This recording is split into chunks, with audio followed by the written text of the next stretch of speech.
मनमोर.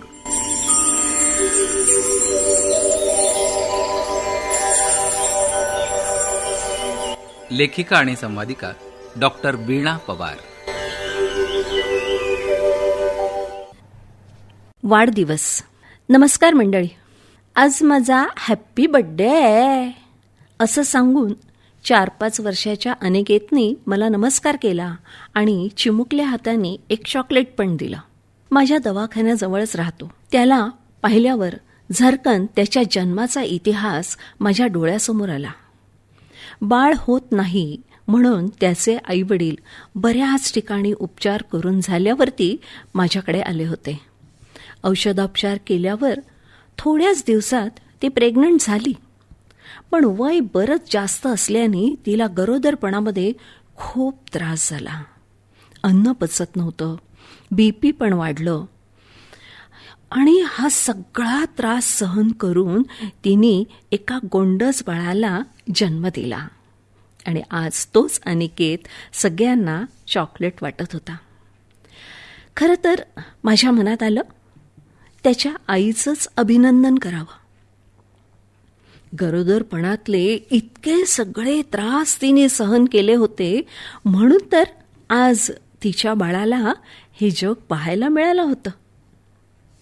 बऱ्याचदा आपण पाहतो वाढदिवस असला की त्या मुलामुलींना आपण गिफ्ट देतो.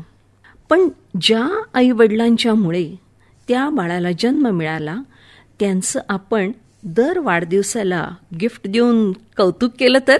मुलं मोठी झाली की आईवडिलांच्याकडून पैसे घेऊन मित्रमैत्रिणींना हॉटेलमध्ये पार्टी द्यायला घेऊन जातात आणि आईवडील घरीच राहतात. एक कल्पना आली. सगळ्या मित्रमैत्रिणी मिळून जर त्या आईवडिलांचे आभार मानले की तुमच्यामुळे आज आम्हाला इतका चांगला मित्र किंवा मैत्रीण मिळाली आहे. पहा कशी वाटते ही कल्पना. जनरली मुलं सगळी दंगा मस्ती मजा करतात. आईवडील मात्र एकटे घरी बसतात. हां, औक्षण वगैरे आई करतच असेल. पण आपल्या वाढदिवसाला आपल्या आईवडिलांबद्दल कृतज्ञता व्यक्त केली तर?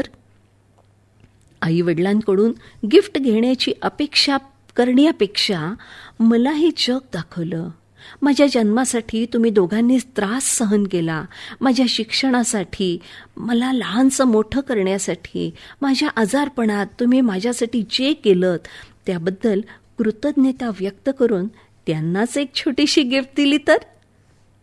मुलांना जन्माला घालणं, त्यांना वाढवणं किती जिकरीचं असतं हे आईवडील झाल्याशिवाय कळतच नाही.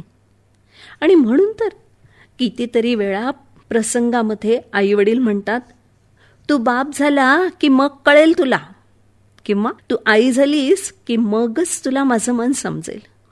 मंडळी, ही कृतज्ञता फक्त आपल्या मुलामुलींनी आपल्याजवळ व्यक्त करावी एवढंच नाही, तर आपण मोठ्याने सुद्धा स्वतःच्या वाढदिवसाच्या दिवशी आपल्या आईवडिलांचे आभार मानून आपला स्वतःचा वाढदिवस साजरा केला तर?